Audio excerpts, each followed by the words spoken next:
Olá, pessoal! Sejam todos bem-vindos a mais uma aula de Física. Eu sou o professor Maicon Maciel e essa é a nossa aula 3.2, tá? Aquela aula de revisão de conteúdos, por exemplo, aqueles conteúdos que você viu na aula passada. E se você entendeu legal, mas aí tá na hora de rever esses conceitos, detalhar um pouco mais, ou se você não entendeu tão bem e aí não, agora eu quero ver como que isso funciona, né, dentro do exercício, eu quero ver como isso funciona na prática, fazendo o exercício no passo a passo. Então essa aula é exatamente para isso, né? Reforçar conceitos e praticar com exercícios. Então vamos lá. Nós estávamos falando, pessoal, sobre o que? A potência de 10, tá? Então falamos sobre potência de 10. Vamos seguir o raciocínio aqui. Falamos sobre potência de 10, falamos sobre notação científica, falamos sobre ordem de grandeza, né? E falamos sobre tabelas e simbologia de múltiplos e submúltiplos. Então foi uma sequência interessante, né? Agora olha só, esse conteúdo potência de 10, né? Ele é um conteúdo lá da matemática, E aí nós trazemos esse conteúdo emprestado porque ele é aplicado dentro de ciências, dentro da física, tá? Então manda aqui, vamos lá. Vamos começar. Olha só. Por que usamos as potências de 10, né? Por que pegar um conteúdo de matemática e aplicar esse conteúdo em física? Qual é a justificativa? Pensa que física é uma ciência da natureza que estuda muita coisa, né? A nossa área de estudo é muito ampla. Ou seja, você estuda na física coisas muito grandes, extremamente grandes. E, por outro lado, né? Ironicamente, nós também estudamos coisas na física muito pequenas, extremamente pequenas, ok? Então, professor, você está falando de quê? De uma célula, de um micro-organismo? Não! Coisas até mais pequenas do que uma célula e do que um micro-organismo, tá? Subpartículas, por exemplo, né? Então, na física, ironicamente, a gente pega coisas extremamente pequenas para estudar e coisas também muito grandes para estudar. Em ambos os casos, a utilização da ferramenta matemática, que é a base 10, a potência de base 10, é extremamente útil. Então, para representar essas coisas extremamente grandes ou extremamente pequenas, fazemos uso dessas potências de base 10, né? Facilitar a escrita dos números, ok? Então, em alguns casos, consideramos o quê? Apenas a sua ordem de grandeza, tá? Então, vamos lá. Como escrever os números em notação científica? Aí vem uma perguntinha que foi feita na aula passada também, né? Vamos ver se você entendeu. Todo número escrito em potência de base 10 estará em notação científica? E a resposta é não, né? Tem um critério. Tem um critério para eu pegar e olhar para o número que está em potência de base 10 e definir ou decidir se ele está em notação científica. Primeiro que, para eu escrever um número em notação científica, eu vou ter que ter um número na frente da potência de base 10, né? O meu coeficiente. Esse coeficiente vai multiplicar pela base, adivinha qual é a base? 10, né? E esse 10 vai estar elevado a um determinado expoente. Agora, para eu falar que eu tenho uma notação científica, para dizer que eu tenho uma notação científica, o critério é que o número que está multiplicando a potência, esse coeficiente, ele tem que ser maior ou igual a 1 e ele tem que ser menor do que 10. Ou seja, ele tem que estar nessa faixa, nesse intervalo. Se isso acontecer, pronto, você tem um número em notação científica. Agora, se você colocar um número ali, 20 vezes 10 elevado a 6. Não está em notação científica, porque 20 é maior que 10. Então eu vou colocar assim, 0,8 vezes 10 a 4. Aí também não está, né? Porque 0,8 é menor que 1. Ou seja, em todos os casos que esses números estejam acima de 10 ou menor que 1, você vai ter que fazer uma manipulação ali, andar a vírgula ou para a direita ou para a esquerda, de forma a respeitar essa propriedade. Ok, pessoal? Então atenção a isso. Vamos lá. Olha aí a regrinha aqui, ó. Então você vai tomar nota, né? Tome nota aqui, ó. Você vai escrever assim, o seu coeficiente ele tem que ser maior ou igual a 1 e menor que 10, tá? Lembrando que o seu expoente vai ser um número inteiro, ok? E já esse número que está multiplicando na frente, não tem problema dele ter vírgula, dele ser positivo, negativo, tá? Mas o seu expoente não, ele vai ser um número inteiro, tá? Vamos lá, continuando. As operações com as suas multiplicações. Ó, você pode ter o quê? Na sua potência de base 10, tu pode multiplicar, tu pode somar e subtrair apenas quando os seus expoentes forem iguais, tá? Então eu só posso fazer a soma de dois números em notação científica ou subtrair um pelo outro quando eu olhar para o meu expoente e perceber que ele é igual, tá? Se um está diferente do outro, o que acontece? Um está 8, o outro está 5. O que acontece? Você pode fazer duas coisas. Tu pode escrever ambos com expoente 8 ou ambos com expoente 5, tá? Ou seja, em um deles tu vai ter que corrigir a potência, tu vai ter que andar a vírgula ali algumas casas, adaptar a potência de forma que ela fique igual para só assim efetuar o cálculo de adição, né, e subtração. Tudo bem? Então essa é a primeira regra, tá? Tudo bem, pessoal? Então, olha só, vou dar um tempinho, você vai tentar fazer as questões e daqui a pouquinho a gente volta.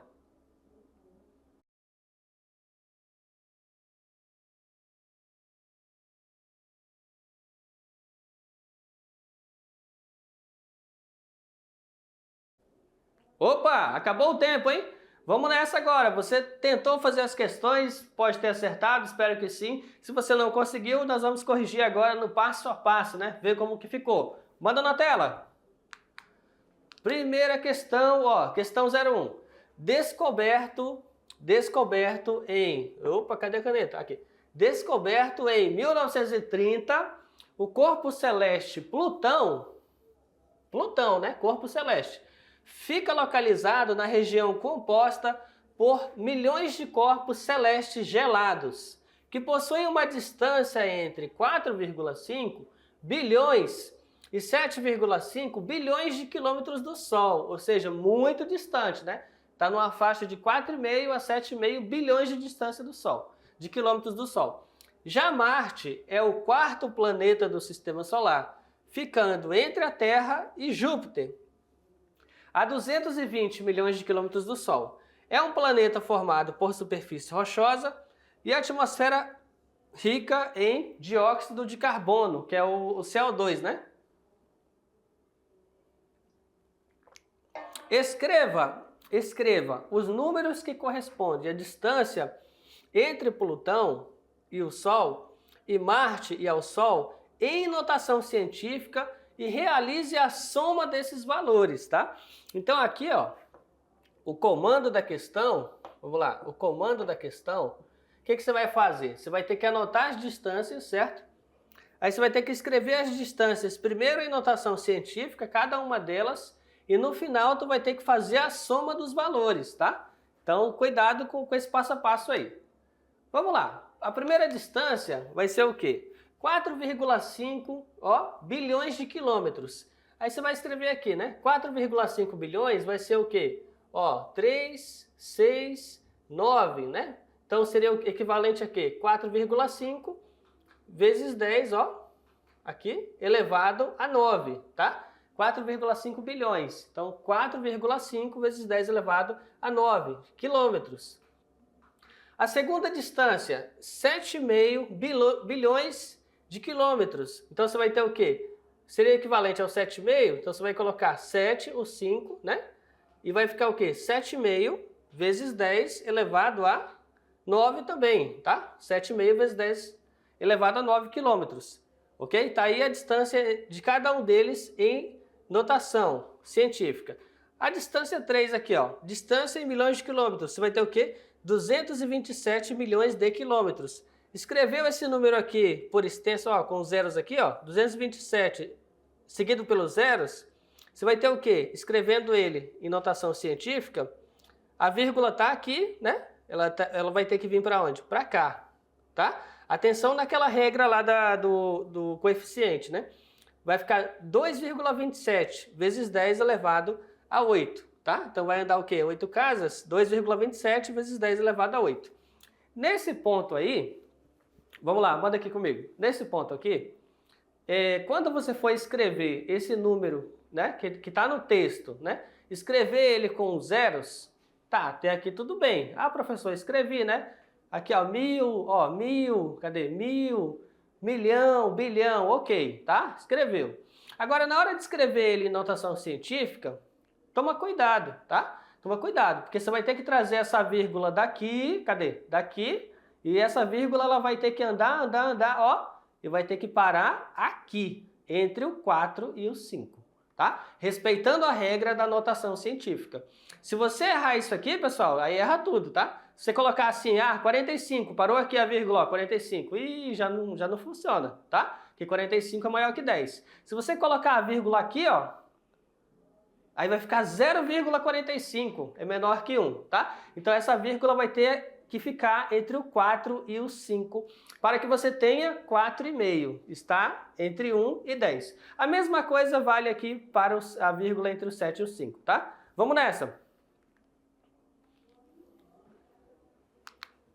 Então, nesse caso agora, pessoal, vamos somar aqui as distâncias, né? Eu vou ter 4,5 vezes 10 elevado a 9, e 7,5 vezes 10 elevado a 9, e 2,27 vezes 10 elevado a 8. Olhando aí com cuidado, né? Olhando aí com cuidado, eu posso fazer essa soma do jeito que está aqui? Vamos lá, eu posso fazer a soma do jeitinho que está aqui? Eu posso somar tudo direto? Sim ou não? Pensa aí. Pode somar? Vou somar 4,5 mais 7,5 mais 2,27. Não pode, pessoal. Não pode somar direto, tá? Por que não? Vamos olhar aqui, ó. A potência, 10 elevado a 9. Olha a outra potência, 10 elevado a 9. Opa, 10 elevado a 9. E o outro aqui? 10 elevado a 8. Então, entendeu? Por isso que não pode somar direto. Eu até posso somar esses dois aqui, ó. Esses dois primeiros eu posso somar. Mas somar direto os três dá errado. Por quê? Porque o terceiro número em notação científica está com expoente diferente. Por isso eu não posso somar direto, tá? Vamos lá. Então, nesse caso, o que resta? O que eu vou ter que fazer? Eu vou repetir aqui o outro também. E esse aqui, ó, eu tive que reescrever. Então, a vírgula está aqui, ó. Eu vou trazer a vírgula uma casa para cá. Aí vai ficar 0,27 vezes 10 elevado a 9. Aí, professor, então por que esse número ficou assim? Porque para somar, nós temos que ter uma potência de base 10 igual, tá? Para poder fazer a soma. Agora sim eu posso somar, né? 4,5 mais 7,5 mais 0,227, você vai ter o quê? 12,227 vezes 10 elevado a 9, tá? Questão 2. O acelerador de íons pesados relativísticos de Brookhaven, aqui nos Estados Unidos, foi inaugurado com a colisão entre dois núcleos de ouro, liberando uma energia de 10 trilhões de electrovolts. Os cientistas esperam, em breve, elevar a energia a 40 trilhões de electrovolts, para simular as condições do universo durante os primeiros microsegundos, né, após o Big Bang. Sabendo que 1 electrovolt, né, ele vai ser o quê? 1,6 vezes 10 a menos 19 do joule, a ordem de grandeza da energia em joules, que se esperava ao atingir em breve com o acelerador de Brookhaven, é D. Então ele está perguntando na ordem de grandeza, né? Vamos ver. Nesse caso, para transformar 40 trilhões de electrovolts para joule, basta multiplicar esse valor pelo seu correspondente. Ou seja, a gente vai pegar 40 trilhões, vamos apagar aqui, pronto. Vamos pegar 40 trilhões, aqui ó. 40 trilhões, aqui. Né? 40 vezes 10 elevado a 12. Escrever em notação científica, então ficou 4,0 vezes 10 elevado a 13. Aí agora eu vou pegar esse número, multiplicar pelo equivalente aqui do electrovolt, né? 1 electrovolt é 1,6 vezes 10 a menos 19. Multiplico 4 por 1,6, vou ter 6,4. E aqui em cima eu tenho 10 elevado a 13, né? Multiplicando 10 a menos 19. Vai te dar o quê? 10 elevado a menos 6, ok? A notação científica deve seguir o seguinte formato, né? X vezes 10 elevado a y, em que o x deverá estar entre 1 e 10. Y é um número inteiro. Sabendo disso, a sua ordem de grandeza vai seguir a regra do arredondamento. Então, olha só, essa questão, ela não só exige que você conheça, escrever os números em notação científica, como também exige que você saiba calcular o arredondamento ali para ter a ordem de grandeza. Então, nesse caso aqui, olha só, a resposta que eu tinha, ó, 6,4 vezes 10 a menos 6. Aí você fala assim, qual que é a ordem de grandeza? É 10 elevado a 6? É essa potência de 10 aqui? Não, calma. Calma, não é assim, tá? Não é assim. Para eu poder dizer a ordem de grandeza, eu vou ter que levar em consideração essa regra aqui, ó. Se o número que está ali na frente da potência de 10, multiplicando, ele for maior que 5,5, então eu vou arredondar aquele número para 10. Se aquele número que está multiplicando for menor que 5,5, então eu vou arredondar ele para 1. Somente quando eu fizer esse passo aí dos arredondamentos é que eu posso dizer a ordem de grandeza, tá? Vamos lá. Então, nesse caso, vamos ter o seguinte. Olhando aqui, a gente sabe que 6,4 é maior que 5,5, tá? Então, como ele é maior, a gente vai arredondar o quê? Para 10, né? 6,4 arredondou para 10. Então, vai ser 10, ó, que seria o 6,4, multiplicando por 10 a menos 6, né? Lembrando que, nesse caso, esse 10, o expoente dele é 1, então eu vou repetir a base 10, vai ficar o quê? 1 vezes 10 a menos 5. E nesse caso, ó, a nossa ordem de grandeza é 10 elevado a menos 5, tá? Que vai te dar, ó, letra D. Vamos lá. Questão 3. Uma das principais provas de velocidade do atletismo é a prova de 400 metros rasos. No Campeonato Mundial de Sevilha, em 1999, o atleta Michael Johnson venceu essa prova, com a marca de 43,11 segundos. Esse tempo em segundo, escrito em notação científica, é... Aí você fala, professor, isso aí tá fácil, né? Escrever esse número em notação científica, como é que fica? Olha as opções aí. Nesse caso, ó, a vírgula tá aqui, né? 43 é maior que 10? Sim, né? Então eu vou andar essa vírgula uma casa para cá, né? Então vai ficar o quê? 4,318. Como eu andei só uma casa, então ficou o quê? 4,318 vezes 10 elevado a 1, tá? Porque eu andei só uma casa, deslocou uma casa. Então, 4,318 vezes 10 elevado a 1. Questão 4 do Enem. A Agência Espacial Norte-Americana, NASA, informou que o asteroide YU-55 cruzou o espaço entre a Terra e a Lua no mês de novembro de 2011. A ilustração a seguir sugere que o asteroide percorreu sua trajetória no mesmo plano que contém a órbita descrita pela Lua em torno da Terra. Na figura está indicada a proximidade do asteroide em relação à Terra, ou seja, a menor distância que ele passou da superfície terrestre, tá? Então temos aí essa representação aqui, ó. O asteroide se aproximará o suficiente para que aqueles cientistas possam observar, ó, detalhes em sua superfície. Proximidade, 325 mil quilômetros, né? Aqui, ó. Passagem tem um horário do evento, né? E da observação. Com base nessas informações, a menor distância que o asteroide Y55 passou da superfície em quilômetros é... Então você vai ter, ó, tem as opções, né? Nesse caso, pessoal, você vai ter o quê? 325 mil. A vírgula tá aqui, né? Ela tem que vir para onde? Para cá. Porque você vai ter 3,25. Se eventualmente estivesse antes ou depois, não estaria em notação científica. Então você vai ter 3,25 vezes 10 elevado a quinta, o que vai te dar o quê? Ó, letra D. E nossa questão 5, um petroleiro possui reservatório em formato de um paralelepípedo retangular, com as dimensões dadas por 60 metros vezes 10 de base e 10 metros de altura. Com o objetivo de minimizar o impacto ambiental de um evento de vazamento, esse reservatório é subdividido em 3 compartimentos A, B e C de mesmo volume, né, por 2 placas de aço retangulares com dimensões de 7 metros de altura e 10 de base, de modo que os compartimentos são interligados, conforme a figura. Assim, caso haja rompimento no casco do reservatório, apenas uma parte de sua carga vazará. Suponha que ocorra um desastre quando o petroleiro se encontra com sua carga máxima. Ele sofre um acidente que ocasiona um furo, né, do compartimento C. Para fins de cálculo, considere desprezíveis a espessura das placas divisórias. Após o fim do vazamento, o volume do petróleo derramado será de... Então a gente tem que analisar as dimensões, né? Nesse caso, o volume de vazamento vai ser 20, né? Multiplicado por 10, né?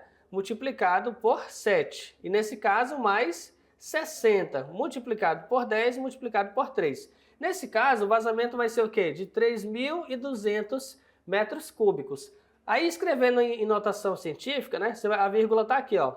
Vai pular até aqui, 3,2 vezes 10 a terceira metros cúbicos. O que vai te dar, olha só, a sua letra D. Então, pessoal, o pré-requisito para a aula vai ser o quê? Né? Aqui, como entender o movimento uniforme, né? Quer que eu desenhe? Então você vai assistir esse vídeo aí, ó, curtinho, 4 minutos e pouquinho, né? Da 5.1. Esse é um pré-requisito. Pessoal, esta foi a nossa aula de revisão. Eu espero que vocês tenham gostado e até a próxima. Tchau, tchau!